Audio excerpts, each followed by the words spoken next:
Trying to get my window over.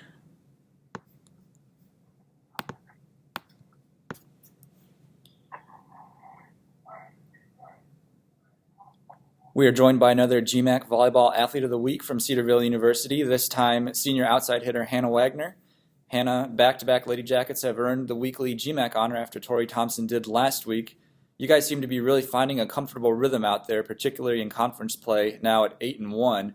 Was this past weekend a turning point in your season? Yeah, this past weekend was really important to us. Coach had talked to us about how usually when we play the Trevecca and Kentucky Wesleyan weekend, we play really well on a Friday, and then Saturday we kind of come out and struggle. So our big focus was to win both of those matches and hopefully just get a little bit closer to securing having the GMAC at Cedarville. So that was a big deal for us to win that this weekend. Let's talk about the Kentucky Wesleyan match. Down 2 sets and on the verge of being swept, but you guys pulled together and won in 5. How were you guys able to pull that off?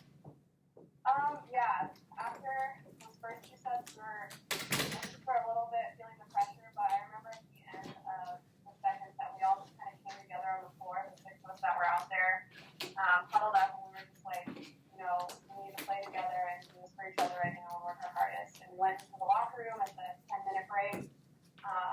Coach didn't really yell at us. I think we might have kind of been expecting to kind of get laid into, but he was just like, you guys can do this. You just need to pull together and do it. So we came out and turned it around. It was a lot of fun, and just cool to see everybody play unified and work our hardest.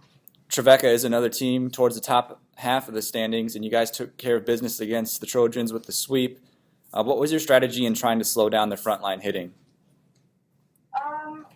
Blocking was obviously really important for us. We needed I think it was number 7, that's their big hitter. So we're obviously focused on getting out there and blocking the outside, and their middle's pretty strong. But honestly, we're more focused on our side, worrying about as long as we're playing well, we're fine. If we're in system and our hitters, aren't making errors, I think honestly we can beat most any team. It usually just comes down to our own play, not necessarily always what our opponents are doing. Your non-conference schedule is tough and wasn't any easier against UIndy last week. Unfortunately, things didn't quite go the team's way, but what were you guys able to take away from that match? We always take away a lot when we play the bigger teams. We've kind of come out of the short end of the stick for a lot of the bigger teams we've played. If we play well, just haven't been able to pull out the win. I think if anything, it just makes us stronger for league play. So we usually look forward to those matches and just kind of look at them as it'd be a great win and a great step up for our team, but they just prepare us to play better against Trevecca and Kentucky Wesleyan and those teams. Excellent. Well, thank you again for your time this morning, Hannah, and best of luck to you guys this week.